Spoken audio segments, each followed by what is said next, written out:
Buenas tardes, Néstor, un placer, un saludo fraternal para ti, para toda la audiencia, para todas las compañeras y compañeros, para todos y todas quienes nos están escuchando, nos van a escuchar estas reflexiones, que es un honor y un placer participar en este espacio, Néstor.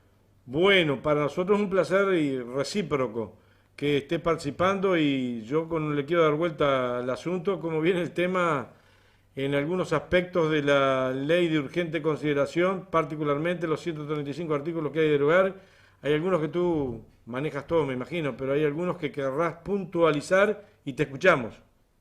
Muchísimas gracias y lo primero es la razón de fondo, independientemente de los artículos que vamos a analizar y que se están impugnando, por el cual todo ciudadano demócrata, todo ciudadano republicano, todo ciudadano que esté convencido que la única manera de avanzar como sociedad es consolidando un Estado de Derecho, todo ciudadano que tenga este perfil debe votar para anular los 135 artículos de la Ley de Urgente Consideración.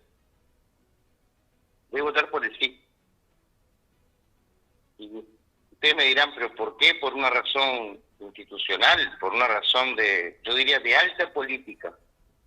Y si tú me permites, un tema que no se ha introducido en el debate, creo que es de necesaria consideración para ingresar en el debate. La ley de urgente consideración, desde el punto de vista formal, es una ley especial, una ley sancionada por el Poder Legislativo, pero en base a un mecanismo constitucional especial que habilita al Poder Ejecutivo a presentar un proyecto de ley que, rotulado o invocando motivos de urgencia, limita los tiempos de su discusión. Lo primero que debemos preguntarnos es si desde ese punto de vista esta ley tiene sustancia y tiene respaldo para ser considerada una verdadera ley.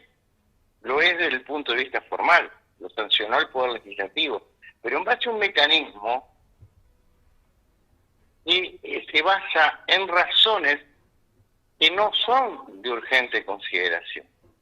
Y ahí es donde debemos poner el foco y poner la lupa, porque está en juego para el futuro la consolidación del Estado de Derecho. Imagínense por un momento, un gobierno, cualquiera sea este, resuelve por un mecanismo de ley de urgente consideración, considerar que es urgente reformar la totalidad del Código de Comercio, la totalidad del Código Civil, la totalidad del Código Penal.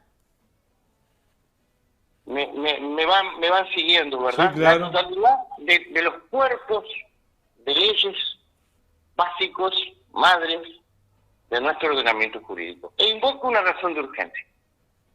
El hecho que invoque una razón de urgencia no quiere decir que la haya, no quiere decir que existe una razón de urgencia. Pero al invocar una razón de urgencia y movilizar esos mecanismos, se limita la discusión. Una ley puede tener el rótulo de urgencia, por ejemplo, frente a una emergencia climática, frente a una emergencia bancaria, de crisis bancaria, como ha ocurrido. Tengamos presente, en el Uruguay se han sancionado proyectos de ley que luego se han convertido en leyes cuyo origen son los motivos de urgencia. Recordemos que cuando se invocan este tipo de motivos, o se invoca la urgencia, no solamente se restringen los tiempos, sino que se exigen determinadas mayorías para poder modificar el proyecto. Si no se considera que ese proyecto que presentó el Poder Ejecutivo se convierte en ley. De una forma, diríamos, excepcional de sancionar una ley, siempre y cuando existan circunstancias excepcionales de urgencia. Y aquí la modalidad de gobierno, la modalidad de sanción del marco legislativo para el gobierno que transitoriamente ejerce el poder, fue amparado en una coalición legislativa que logró la mayoría. Desde el punto de vista de la coalición, no la logró la mayoría con sus votos, ¿verdad? O sea, genera una coalición de gobierno y esa coalición de gobierno respalda un proyecto del Poder Ejecutivo con el rótulo de urgente consideración cuando no había razones de urgencia. Vamos a mirar, basta examinar los artículos que se propusieron en la ley de urgente consideración para concluir que se introdujeron modificaciones a nuestro sistema jurídico que no tenían nada de urgencia.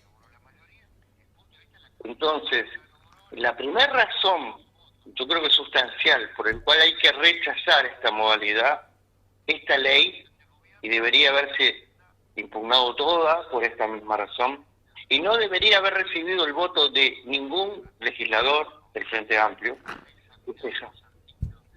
Porque se está legitimando una forma de gobernar que desconoce el sistema esencial en lo republicano y en lo democrático, que es que el Parlamento tenga su tiempo para la discusión de las leyes, que no el Poder Ejecutivo imponga las leyes.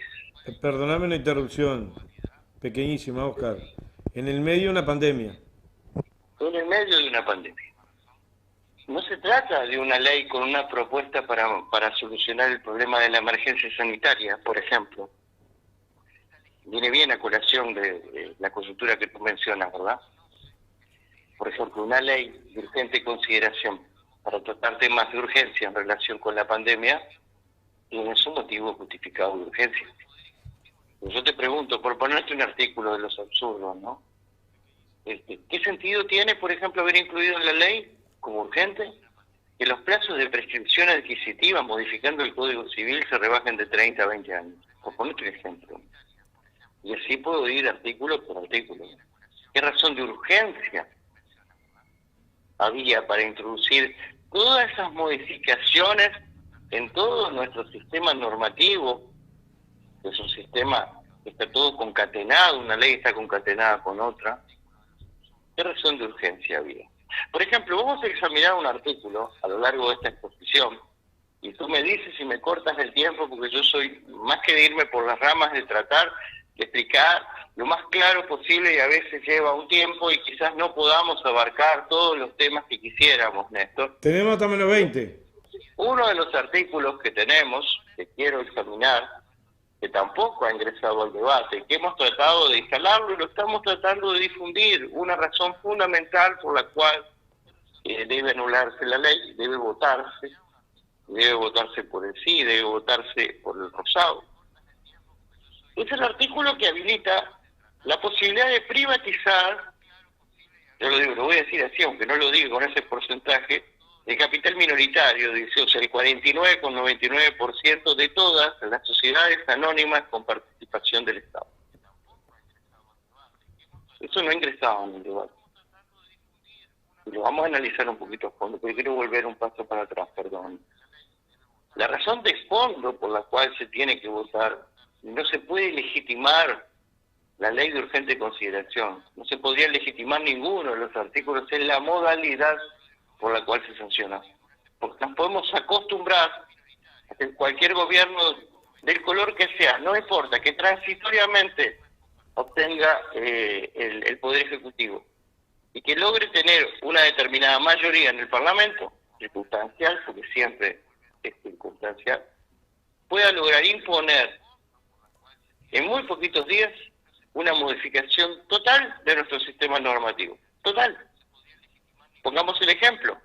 Si yo digo que es urgente modificar las relaciones comerciales en el Uruguay y por lo tanto presento un proyecto que modifica los 300 y pico artículos del 1000 y pico artículos del Código de Comercio, o 1000 y pico artículos del Código Civil, más de 2000 del Código Civil, y el Código Penal, lo modifico todo de un plumazo, urgente consideración. ¿Sería constitucional? No. Sería contrario al propio espíritu de nuestro sistema republicano de gobierno. Se están imponiendo ese proyecto. ¿Cómo se impuso la LUC? Entonces esa es la primera razón, no la podemos legitimar. No podemos legitimar el que se haya recurrido a este mecanismo. Esa es la razón de fondo, independientemente del contenido. ¿Por qué? Porque no hay ninguna razón de urgencia para haber incluido todos los artículos que se incluyen. Podrá discutirse en alguno de los ítems si había urgencia o no, y no la había. Porque la urgencia Tenemos que preguntarnos la urgencia de quién, o la urgencia para quién. La urgencia para qué. ¿Cuál es la urgencia de poder privatizar el 49,99% del capital de las sociedades anónimas con participación estatal? Pregunto. ¿Urgencia para quién? ¿Cuál era la urgencia de la portabilidad numérica para dejar libre el mercado? Tener un mecanismo que permita que las empresas transnacionales privadas puedan absorber clientes de Ansel. Por ejemplo, una pregunta para desasnarme y desasnar al público. A ver, por lo menos a mí, yo me quedé entreverado ahí. República FAB, que el 50% de la o los porcentajes son Banco Seguro, Banco de Protección Social, todo lo demás, ¿eso se vendería hasta un 49,9%? Perfectamente podría privatizarse, lo hemos sostenido, lo estamos sosteniendo, podría privatizarse hasta el 49,99%. ¿Pero por qué? Miren, hay la norma, el artículo 285 de la LUC. Expresamente dispone, lo pueden buscar por internet, y me gustaría que lo leyeran en internet. Esto lamentablemente en este momento yo no lo tengo a la vista, pero lo puedo repetir casi en memoria, ¿verdad? Les ruego que lo revisen, que lo miren. Dice que las sociedades anónimas en las cuales tiene participación el Estado deberán, o sea, les mandata a privatizar, no dice a privatizar, dice a ofrecer el capital minoritario mediante la suscripción pública de acciones. Puede recurrir al mecanismo de la suscripción pública de acciones, y las condiciones lo permiten. Esa es la única salvaguarda que le pone. La famosa PP. Si yo entrego el 49% de lo que me queda todo privado, todo. Héctor, cualquier sociedad anónima, el Estado en la que tenga participación estatal, la sociedad anónima, no el Estado, la sociedad, esa sociedad anónima, está facultada la sociedad anónima a recurrir a un aumento de capital, a obtener capital, emitiendo acciones mediante el mecanismo de suscripción pública. Eso requiere toda una ingeniería que está prevista en nuestra ley 16.060 de sociedades comerciales. Las sociedades anónimas se pueden fondear o pueden aumentar su capital o pueden fundarse. En este caso sería un aumento de capital, ¿verdad? Incrementar su capital mediante aporte de los socios, ¿verdad? O mediante aporte público de inversores, mediante lo que son las cotizaciones el ofrecimiento de las acciones, a través de todo un mecanismo previsto en la ley, normalmente a través de instituciones financieras. Entonces, se suscriben, una persona que quiere invertir en acciones puede hacerlo, ¿verdad? Y luego esas acciones cotizan en bolsa. Y lo que está diciendo la luz, que las sociedades anónimas, en las que tenga participación el Estado, sin distinción, porque no distingue, en general, pueden, el capital minoritario, o sea, hasta el capital minoritario en un 100%, ¿cuál es? El que no llega al 50%, ¿correcto? Sí. Hasta el 49,99% puede ser aumentar su capital y puede ser, entre comillas, privatizado. ¿Se podría decir que hay una privatización encubierta o a la vista? Hay un mecanismo que permitiría una privatización encubierta de una parte de las sociedades anónimas estratégicas del Estado. Se ha recurrido a ese mecanismo precisamente porque cumplen roles vinculados a cometidos estatales, pero que se regulan por el derecho privado. Te voy a poner un ejemplo que no tiene que ver con la SAFAP. Pensemos en la telefonía. Todos conocen que hay una sociedad anónima vinculada a la empresa pública de telecomunicaciones que es Accesa, ¿verdad? La sociedad anónima, propiedad de Antel, que maneja todo lo que es la infraestructura de celulares. Esa sociedad podría privatizarse hasta el 49%. Entonces el control en los cometidos que antes estaba a cargo del Estado, a través de las empresas públicas o a través de sociedades anónimas, propiedad de las empresas públicas, Ahora, esas sociedades, ese vehículo, puede privatizar. Porque lo dice expresamente la norma. Tú me preguntas de República FAP. La ley de creación de las FAP habla de que serán sociedades anónimas con participación estatal, cuya pueden estar, no tiene que ser necesariamente que estén todos, pero creo que son BPS, Banco de Seguro del Estado, Banco República, creo que son.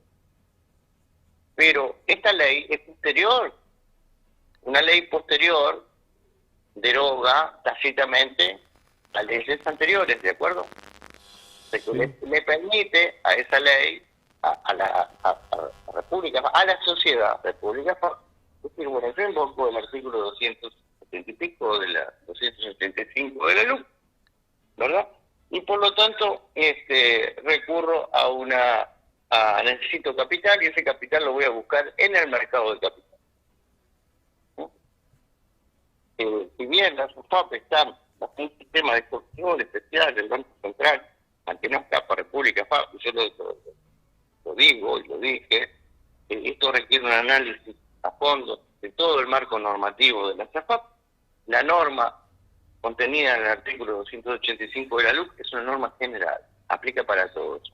Y si la intención del Poder Ejecutivo hubiese sido, bueno, aplica para las demás, pero no aplica para las AFAP, lo hubiera dicho. ¿Me explico? Era muy fácil haberlo dicho. Se podrá recurrir a la oferta pública de acciones, suscripción pública de acciones, salvo en los casos de... Me van siguiendo todos, ¿no? Sí. Esta es una norma general.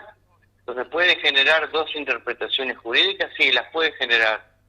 Pero el solo hecho de que habilite la posibilidad de que se pueda sostener que puede ser privatizada, amerita de por sí que este artículo no solo está bien impugnado por el recurso de referéndum, sino que la ciudadanía en su sano juicio debería votar para anularlo. Como este artículo, otros artículos dentro del 235, ¿verdad? Pero yo me refería, cuando ponía el ejemplo de que hay una razón de fondo esencial, que es la forma como se generó esto. Fíjense de que a hoy, a un tiempo de la sanción de la ley y de conocerse el proyecto de ley, muchas de estas cosas fueron advertidas. Sin embargo, no hubo tiempo para la discusión. La ciudadanía recién se despacha de que hay un artículo 285, la gente que tiene que votar, que está siendo impugnado, y que nada más y nada menos permite la privatización de parte de sociedades anónimas de propiedad estatal. Entonces, es muy importante, esto de por sí habilita ir al primer argumento. No se pudo jamás, ni se puede jamás legitimar una forma de ejercicio de gobierno, en este caso, del Poder Legislativo proponiendo un proyecto de ley por motivos que no son urgentes, y darle el rótulo de urgente, y que el Poder Legislativo lo haya legitimado con su voto. Oscar. Y hoy por hoy el legislador supremo, el verdadero legislador, se retomó soberanía directa, se va a ejercer. Oscar, pregunta un vecino por ahí.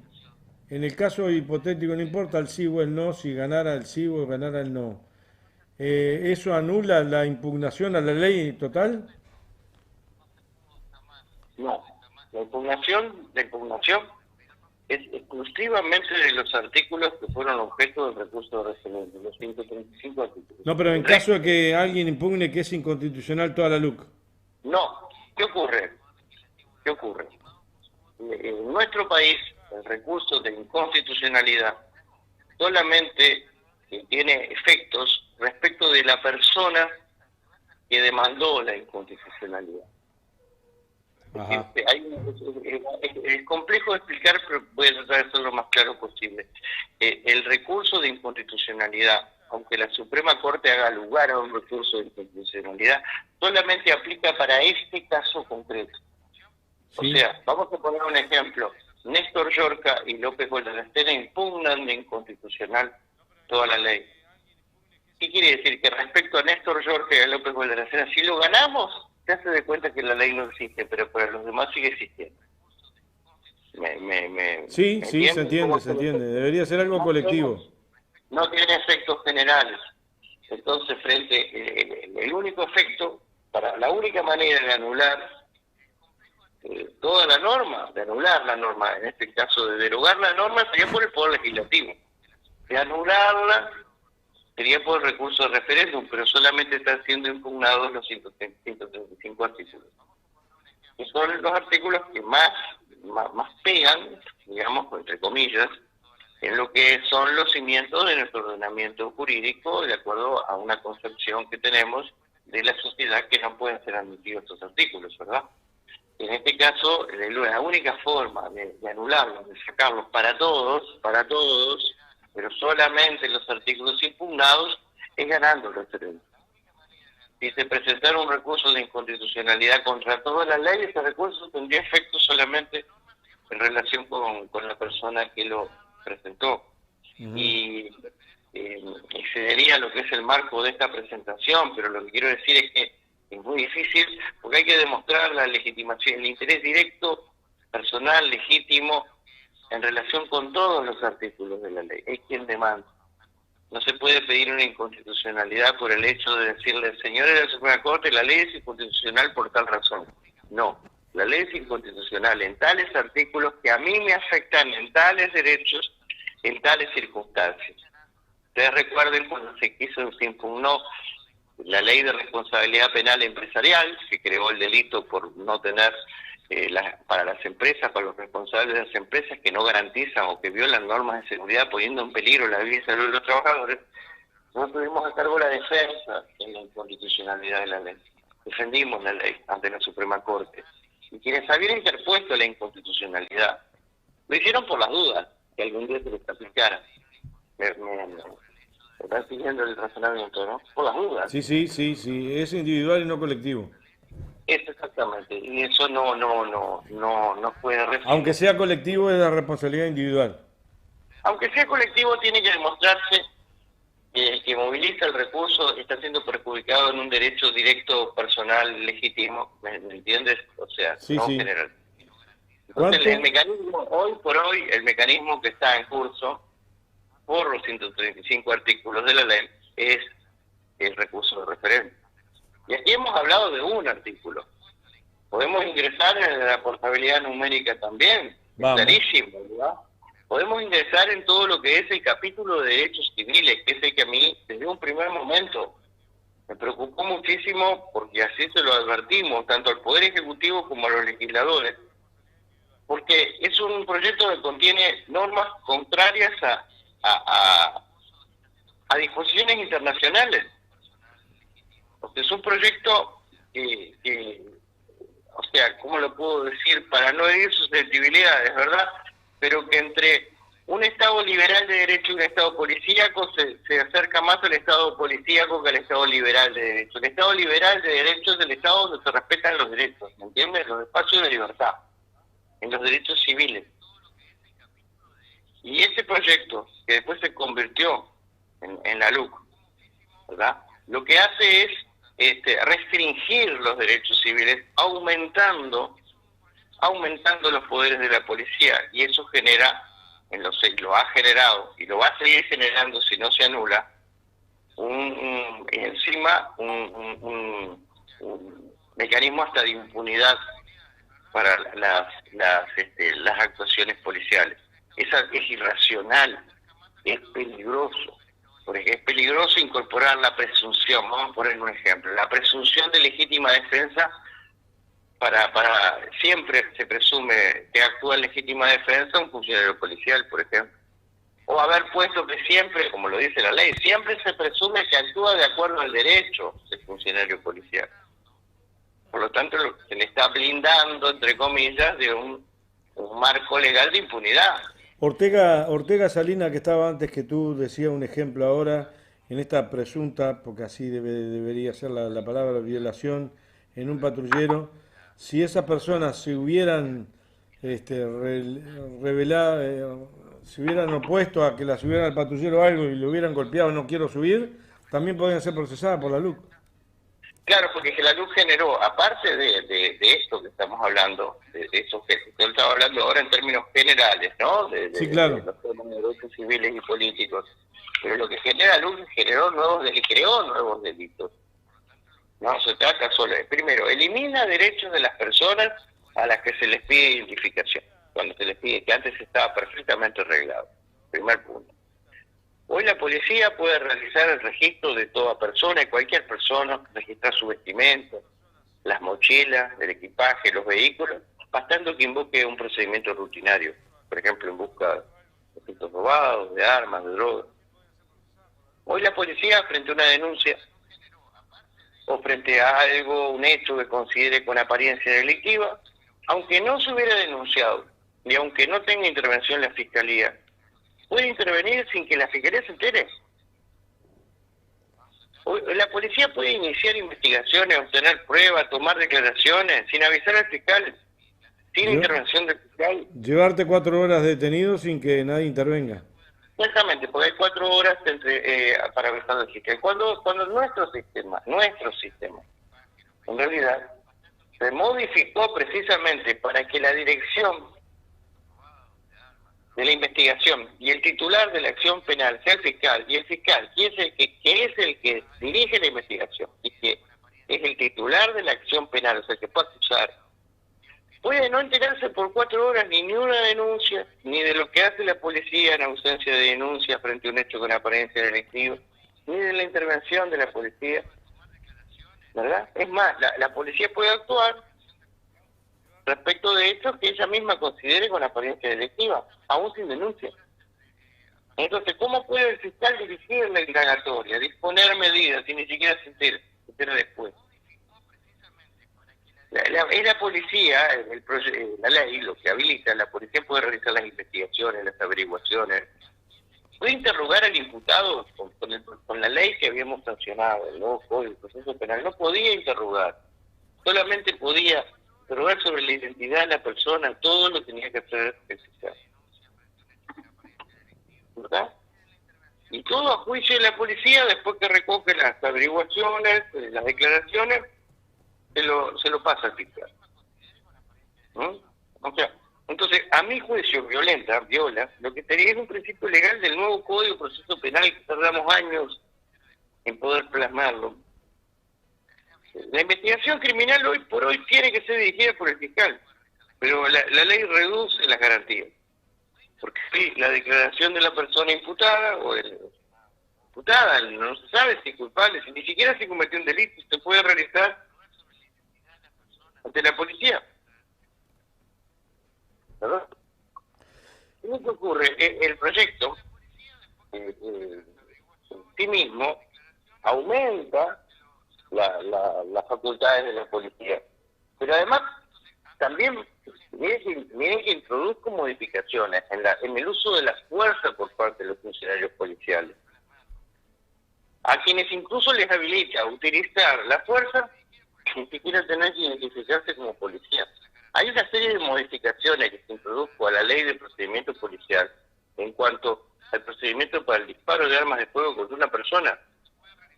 Una persona pudiera tener un arma no letal, o sea, un arma que no es, que no puede causar la muerte. Y sin embargo la policía le podría disparar en determinadas condiciones. O sea, había una disposición, miren, ustedes se van a asombrar, pero había una disposición sancionada por nuestro gobierno en la ley de procedimiento policial que establecía que la policía no puede dispararle a otra persona, tiene que tratar de causar las mínimas lesiones posibles, me explico, en determinadas circunstancias. Esta norma se eliminó. O sea que no estamos hablando solo de la legítima defensa, me van siguiendo. Sí, sí. En general, las normas que introdujo la luz aumentan el poder de la policía y las blinda, les da un blindaje de impunidad porque habilita la actuación represiva y tenés la presunción de inocencia para la actuación policial, para el proceder policial. Ya con aparte de las modificaciones de la legítima defensa que aplican para todos, ¿no? Que general. también es un disparate. Entonces, si tuviera que hacer una valoración general de ese capítulo, Néstor y oyentes, ocurre que muchas veces, y ha pasado en el mundo, ¿no? Y pensemos, cuando avanza la delincuencia, o cuando avanza esa sensación térmica, entre comillas, de delincuencia, incluso cuando avanza la delincuencia organizada, ¿qué hacen los estados? ¿Qué hacen las sociedades? Pueden caer en la tentación de restringirse derechos, de garantías, libertades de todos y someterse a un control policial. Y se empieza a vender como algo indispensable. Tenemos que aceptar el control policial, porque es la única manera de convencer. No. Yo, mire, soy un convencido que en materia de libertades siempre tiene que haber un equilibrio entre lo que es el accionado represivo y los derechos y libertades de todos, porque si no se traspasa ese umbral, yo le he llamado el límite entre el derecho y la arbitrariedad. El derecho se habilita lo arbitrario. Hoy pasé un videíto de la senadora Graciela Bianchi en un acto por el no, detestable, desleslable, atroz y indamais. Le contestó Rodrigo Arim, el rector de la universidad, porque también se está atacando a todos los niveles la restricción de la democracia. Es increíble. Es que si volvemos al primer argumento que hablábamos, ¿no, Néstor? Vemos que ahora quienes defienden la campaña para mantener la ley de urgente consideración, de alguna manera se sacan la careta, ¿verdad? ¿Qué están defendiendo? Están defendiendo un instrumento que ya fue parido sin las garantías que exige la discusión de una ley en una sociedad democrática y republicana. ¿Qué se puede esperar entonces ahora en este tramo final de la campaña? Yo quiero seguir discutir únicamente con argumentos. Por lo tanto, ahí no puedo ni siquiera basarme a contestar por los argumentos que se hayan vertido en ese discurso, pues no los conozco. Aparte no los conozco. Pero con ese perfil que tú me dices, bueno, ya quedan descalificados por ti. Y vaya, me imagino, lo que debe haber sido la contestación de nuestro rector. La subimos al Facebook nosotros desde Emisora del Sol, una entrevista que le hicieron y le preguntaron sobre ese tema y le contó, pero nos están quedando 2 minutitos, 3 minutitos. ¿Por qué crees que hay un avance de este tipo de ley y este tipo de, si uno suma varias cosas, ¿no? Declaraciones, en algunos bajo nivel de algunos de los defensores del gobierno o operadores del gobierno, ¿por qué te crees que está pasando esto? Miren, yo no tengo que escribir lo de la LUC. Cada 2 minutos no dan para el desarrollo, pero creo que voy a tratar de ser lo más claro posible. Hagamos una abstracción de los contenidos de la LUC, de sí mismos, cada uno en particular. Veamos en general. De lo que se trata es, por un lado, restringir derechos, por un lado, de aumentar la represión, por otro lado, de privatizar empresas. ¿Hacia dónde vamos? Generar, y por otro lado, que no lo hemos tocado en esta intervención, restringir los derechos de protesta sindical. Pues, ¿a dónde vamos con él? A generar un mecanismo que permita poder instrumentar cambios en favor de quienes. Se vuelve al principio, ¿para quién era urgente estas normas de crear nuevos delitos, de aumentar la represión, de eliminar la protesta social, de generar, de bajar los plazos de los desalojos para determinados alquileres, de permitir la libertad de mercado entre las empresas de telecomunicaciones? ¿Qué urgencia había? ¿Para quién es urgente? Cada uno responde, ¿verdad? Pero claro que creo que la respuesta va de suyo, se cae de Maduro.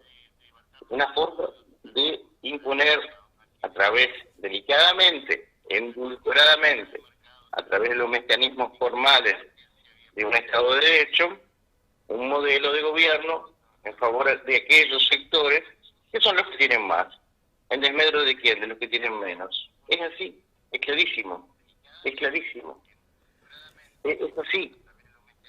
Y tengo una pregunta, de lo formal es precisamente por el primer argumento, porque se recurre, no es una ley votada por un parlamento que la pudo haber discutido libremente.